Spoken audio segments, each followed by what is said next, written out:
गांधी के साथ संघर्ष।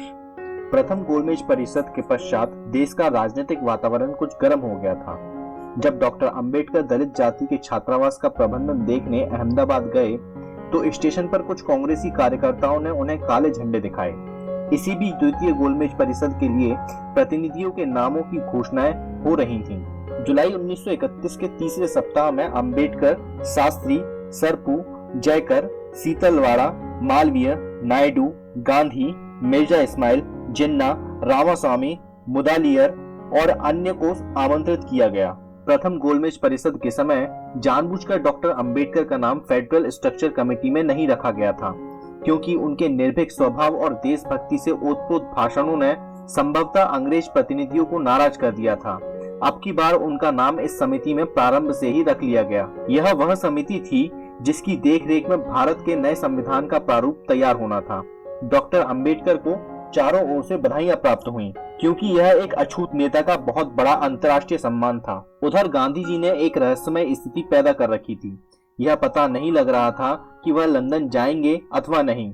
वह अंबेडकर की स्थिति देखकर कुछ परेशान से हुए और 6 अगस्त 1931 को एक पत्र द्वारा गांधी जी ने डॉक्टर अंबेडकर को यह सूचित किया कि वह उनसे मिलना चाहते हैं।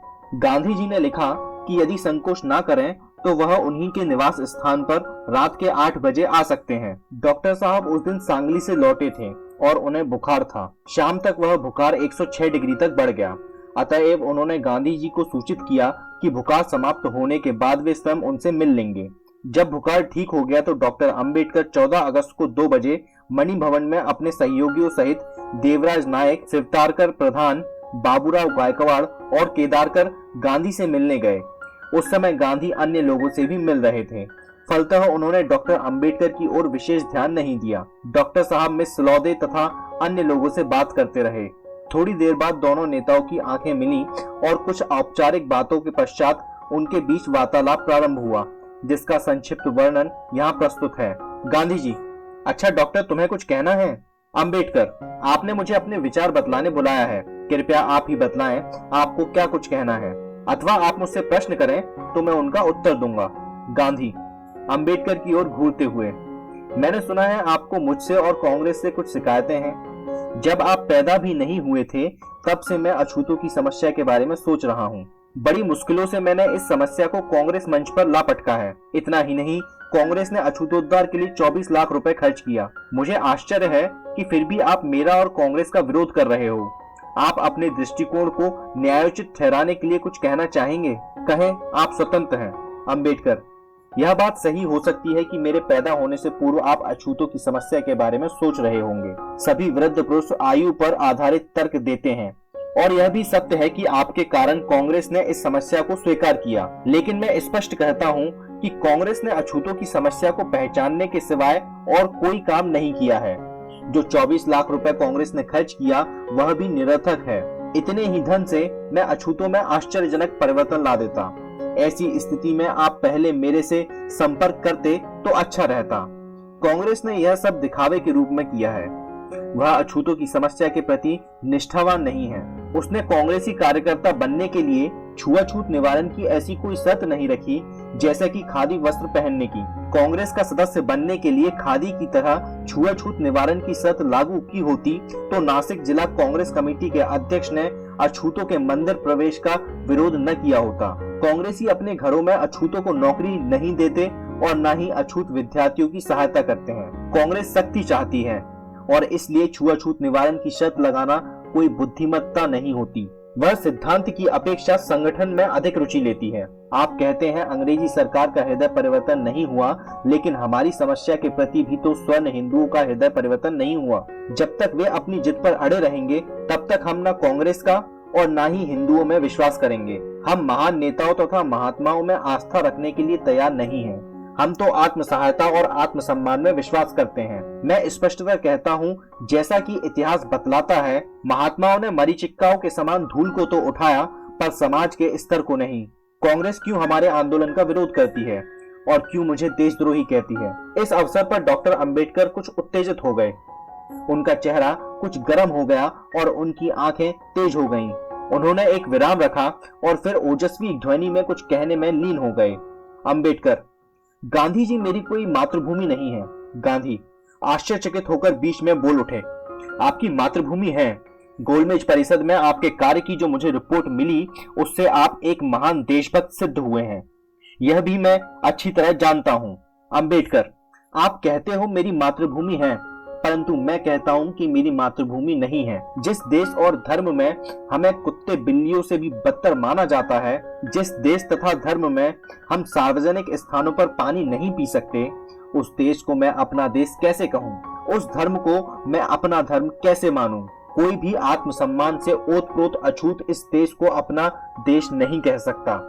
मुझ पर देशद्रोही होने का आरोप लगाया जाता है, पर मैं बुरा नहीं मानता, क्योंकि स्वर्ण हिंदुओं पर इसका उत्तरदायित्व है। देश के हित में कोई घातक कार्य न हो, मुझे इसका पूरा ध्यान है, पर मैं अछूतों के न्यायोचित अधिकारों के लिए निरंतर संघर्ष करता रहूंगा।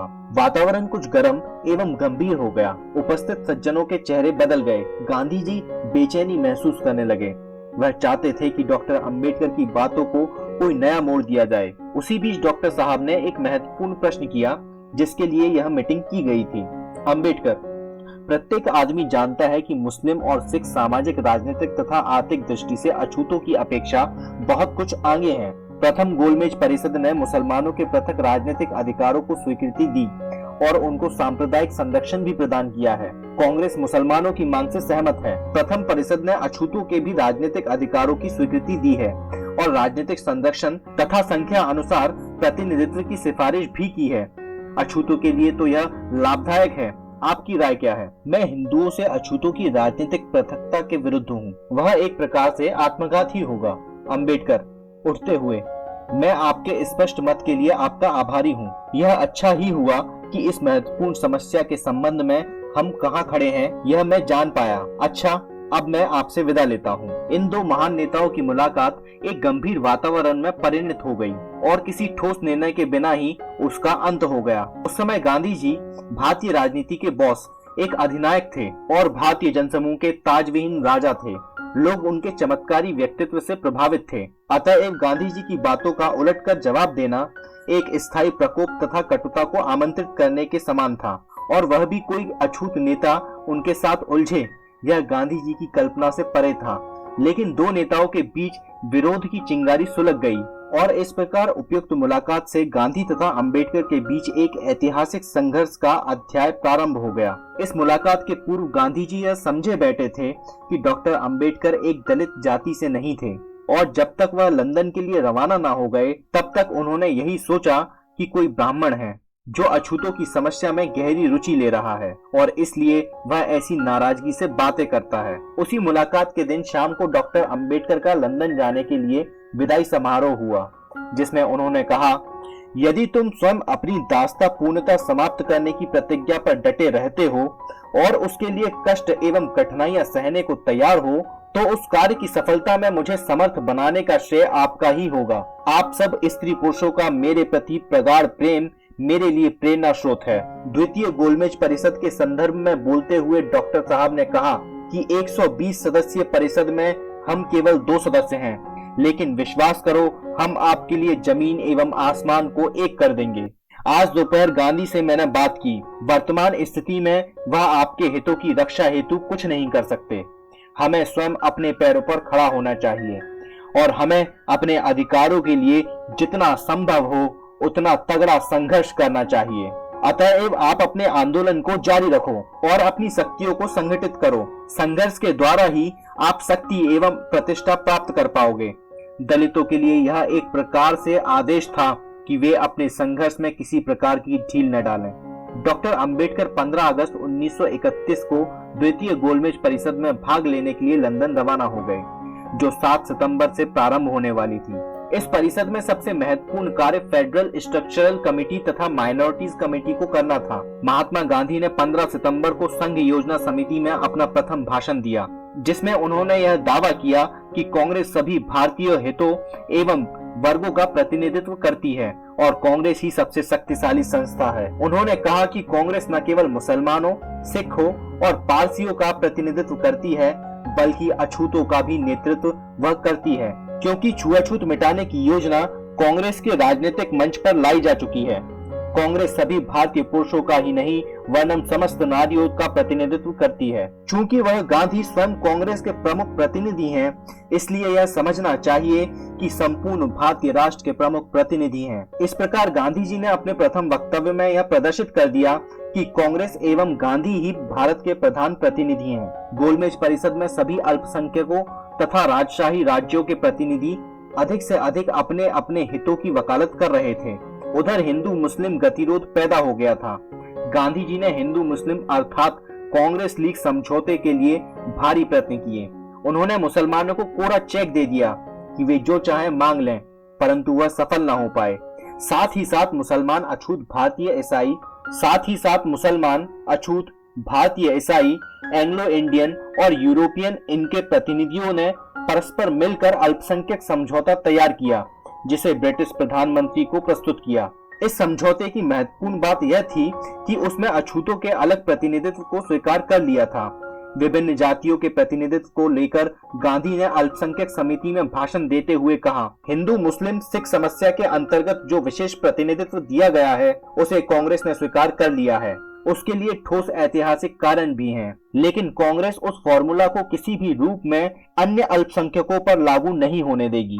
मैंने विशेष हितों की सूची को सुना है, मैं उसे नहीं समझ पाया जो कुछ डॉक्टर अंबेडकर ने कहा है, लेकिन वास्तव में अछूतों के हितों के प्रतिनिधित्व में कांग्रेस डॉक्टर अंबेडकर के साथ उत्तरदायित्व को वहन करेगी।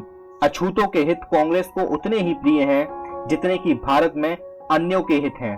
इसलिए मैं शक्तिशाली ढंग से अछूतों के लिए किसी भी विशेष प्रतिनिधित्व का विरोध करूंगा। डॉक्टर अंबेडकर ने उपयुक्त घोषणा को गांधी तथा कांग्रेस द्वारा अछूतों के विरुद्ध संघर्ष की संज्ञा दी। उन्होंने अल्पसंख्यक समिति में यह स्पष्ट कह दिया, प्रारंभ में मैं निरपेक्ष स्पष्ट शब्दों में कहना चाहूंगा कि जो लोग समझौते का प्रयास कर रहे हैं उन्हें यह समझ लेना चाहिए कि वे सब कुछ नहीं हैं। गांधी और कांग्रेस की स्थिति कुछ भी हो, लेकिन वे हमारे बीच संगठन स्थापित करने की स्थिति में कतई नहीं है। मैं यह बलपूर्वक कहता हूं कि जो कुछ विशेष प्रतिनिधित्व दिया जाए कोई दे और किसी को दे, किंतु वह हमारे हिस्से में से नहीं दिया जाना चाहिए। इस पर अल्पसंख्यक समिति के अध्यक्ष श्री मैकडोनाल्ड ने कहा कि डॉक्टर अंबेडकर की स्थिति उनके सामान्य शानदार ढंग से पूर्णतः स्पष्ट है। उन्होंने किसी प्रकार का संदेह अब छोड़ा नहीं है, जैसा कि गांधी जी के विचारों से स्पष्ट था। उनको डॉक्टर अंबेडकर की बुलंद आवाज अच्छी न लगी और वह ऐसी साठगांठ में लग गए ताकि अछूतों को पृथक प्रतिनिधित्व न मिल सके। निसंदेह गांधी और अंबेडकर दोनों महान नेता थे और महान देशभक्त भी, पर अछूतों की समस्या को लेकर उन दोनों में मौलिक मतभेद थे। गांधी जी ने अछूतों के पृथक प्रतिनिधित्व का विरोध किया, इसलिए डॉक्टर साहब गांधी जी से बहुत नाराज थे। महात्मा गांधी का यह दावा कि वह बहुसंख्यक अछूतों के प्रतिनिधि हैं, डॉक्टर अंबेडकर को बुरी तरह खटका था। गांधी जी का यह कहना भी कि कांग्रेस तथा महात्मा के अतिरिक्त सभी प्रतिनिधि जनता के वास्तविक प्रतिनिधि नहीं हैं, बल्कि सरकार द्वारा चुने गए नुमाइंदे हैं, उन सब का अपमान था जो भारत की ओर से गए थे। प्रारंभ से ही दोनों एक दूसरे से सतर्क एवं सचेत थे। लंदन में सरोजनी नायडू के निवास स्थान पर गांधी अंबेडकर की मुलाकात हुई, पर दोनों में कोई समझौता नहीं हो पाया था। दोनों ही नेता अपनी अपनी धुन के पक्के थे। डॉक्टर अंबेडकर ने अल्पसंख्यक समिति में कहा, मैं अन्यों के विषय में कुछ नहीं कह सकता, परंतु मैं कैसा भी प्रतिनिधि हूँ, पूर्णतः अपने समुदाय के हितों का प्रतिनिधित्व करता हूँ। इस संबंध में किसी भी व्यक्ति को गलतफहमी का शिकार नहीं होना चाहिए। कांग्रेस तथा गांधी का यह दावा कि वे दलित वर्गों के प्रतिनिधि हैं, बिल्कुल बहुत से गलत दावों में से एक है। उधर भारत से ढेर सारे तार जा रहे थे कि अछूतों के एकमात्र प्रतिनिधि डॉक्टर अंबेडकर ही हैं। गांधी जी के पक्ष में कांग्रेसी कार्यकर्ताओं ने कुछ तार भेजे, परंतु लंदन में यह सिद्ध हो चुका था कि डॉक्टर अंबेडकर अछूतों के नेता हैं, क्योंकि उनके तर्कों तथा व्याख्यानों में अछूतों की स्थिति के विश्लेषण में जो मार्मिकता तथा अपनत्व था वह गांधी जी की तकरारों में नहीं था। अतएव अंबेडकर ने गांधी जी के उस मंच को नष्ट कर दिया जहां वे अछूतों के स्वाभाविक नेता बनने का प्रयास कर रहे थे। लंदन से डॉक्टर अंबेडकर ने टाइम्स ऑफ इंडिया को 12 अक्टूबर को एक पत्र भेजकर अपनी स्थिति को स्पष्ट किया।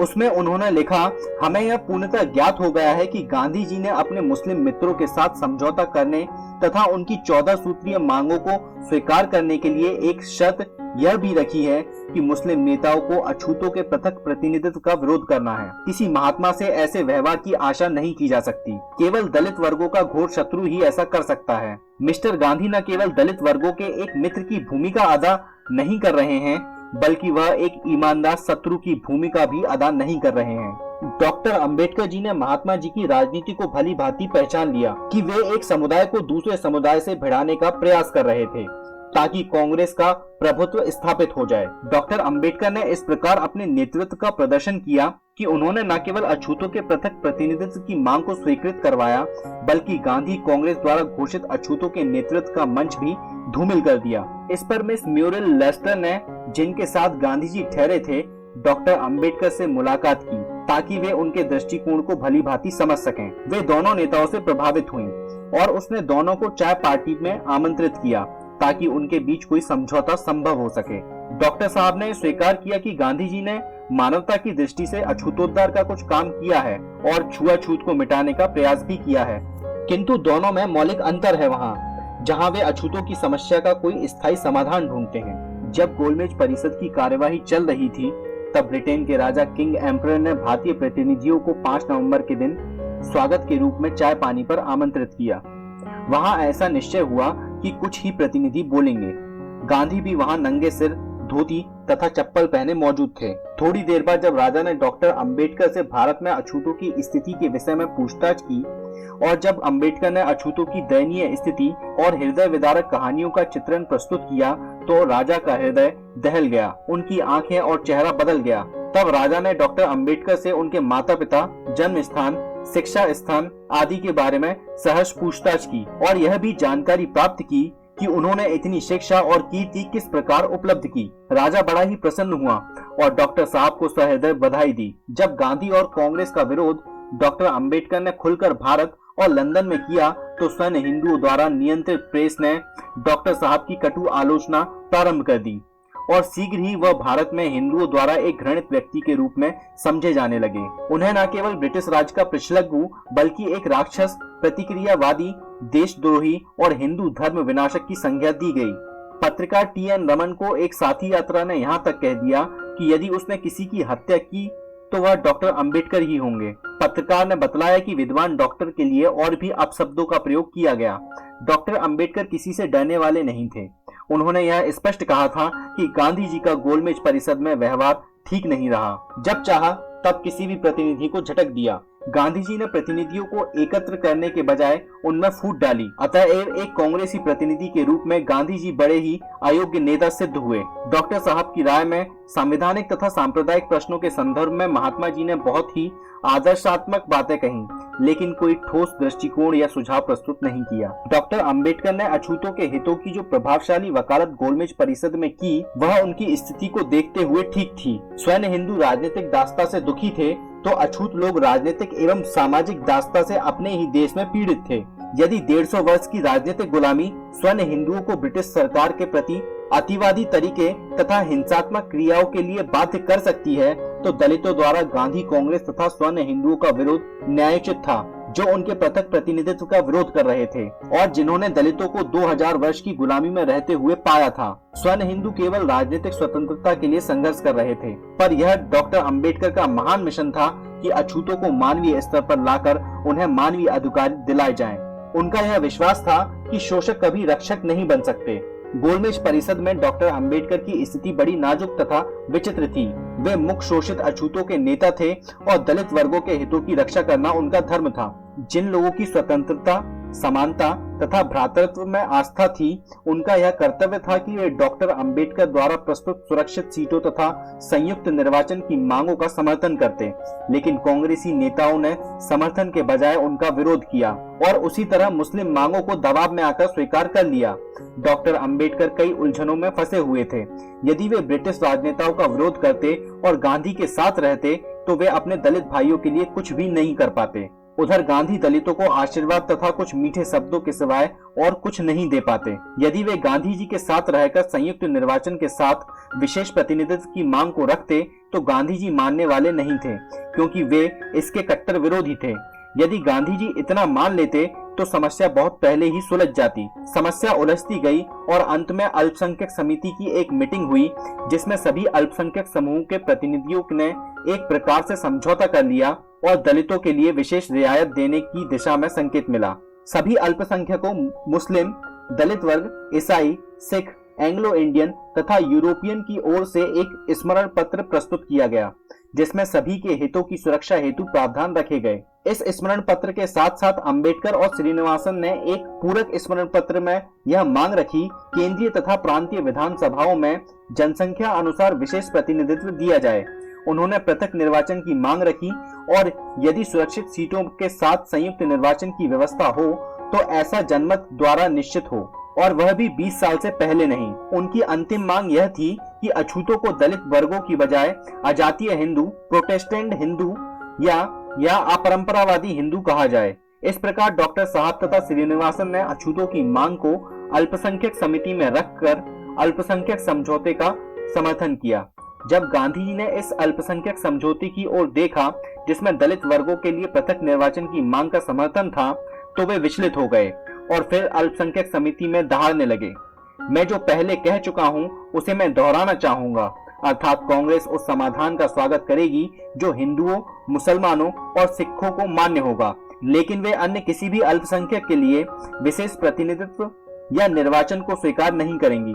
मैं बड़े उत्तरदायित्व भाव से कहता हूं कि डॉक्टर अंबेडकर का यह दावा उचित नहीं है कि भारत में रहने वाले समस्त अछूतों के वे नेता हैं। इससे हिंदू धर्म में विभाजन पैदा होगा जिससे मुझे कोई संतुष्टि नहीं होगी। मुझे परवाह नहीं यदि अछूत लोग इस्लाम या ईसाई धर्म को स्वीकार कर लें, मैं उसे सहन कर लूंगा, पर मैं यह नहीं चाहूंगा कि प्रत्येक गांव में विभाजन, छूत एवं अछूत की स्थिति रहे। जो अछूतों के राजनीतिक अधिकारों की मांग करते हैं वे भारत को नहीं जानते और यह भी नहीं जानते कि आज भारत में समाज का ढांचा क्या है। इसलिए मैं अपनी पूरी शक्ति से कहता हूं कि इस बात का विरोध करने वाला यदि सिर्फ मैं इकलौता रहूं तो भी मैं अपने प्राणों की बाजी लगाकर इसका विरोध करूंगा। डॉक्टर अंबेडकर ने गांधी जी को कोई प्रत्युत्तर नहीं दिया। आगे क्या होगा यह समय पर छोड़ दिया, लेकिन उन्होंने यह स्पष्ट कह दिया था कि जिनको लेन देन करना हो करें, परंतु अपने अधिकारों के निर्धारण में हम किसी का हस्तक्षेप सहन नहीं करेंगे। जब ब्रिटिश प्रधानमंत्री ने देखा कि कोई सर्वमान्य समझौता संभव नहीं हुआ है तो उन्होंने, जो गोलमेज परिषद के अध्यक्ष थे, प्रतिनिधियों से कहा कि आप सब अल्पसंख्यक समिति के सदस्य सांप्रदायिक समस्या का हल निकालने के लिए मेरे पास प्रार्थना पत्र भेजें। मुझे अधिकार दें कि मैं समस्या के हल की घोषणा करूं और आप सब उस निर्णय को स्वीकार करें। सबने उस सुझाव को मान लिया। गांधी जी ने अन्य सदस्यों के साथ उस प्रार्थना पत्र पर हस्ताक्षर किए, परंतु डॉक्टर अंबेडकर ने नहीं, क्योंकि उन्हें अपनी मांगों की न्यायोचितता पर पूरा विश्वास था। तत्पश्चात द्वितीय गोलमेज परिषद 1 दिसंबर 1931 को समाप्त हो गई। उसका महत्वपूर्ण निर्णय यह रहा कि सांप्रदायिक समस्या का हल जो ब्रिटिश प्रधानमंत्री घोषित करेंगे वह निर्णय सबको मान्य होगा। अन्य शब्दों में गोलमेज परिषद में गांधी तथा कांग्रेसी नेताओं की उपस्थिति ने राजनीतिक समाधान ढूंढने की बजाय अनेक प्रकार की उलझनें उत्पन्न कर दी, जिससे सत्ता हस्तांतरण की प्रक्रिया में बहुत विलंब हुआ। डॉक्टर अंबेडकर 5 दिसंबर को अमेरिका रवाना हो गए, जहां वह अपने पुराने प्रोफेसर से मिले जिनका वह भारी सम्मान करते थे। वहां वे 1 महीना रहे, जहां से कई पेटियां पुस्तकों से भरी उन्होंने भारत भेजी। अमेरिका से फिर लंदन लौटे और 29 जनवरी 1932 को बंबई पहुंच गए। उस समय तक देश में राजनीतिक वातावरण काफी गर्म हो चुका था, विशेषकर दलित समाज में, जहां डॉक्टर अंबेडकर का सर्वोपरि स्थान था, क्योंकि उन्होंने अछूतों की समस्या के अस्तित्व को स्वीकार करवाकर न्यायोचित समाधान पर अत्यधिक बल दिया था।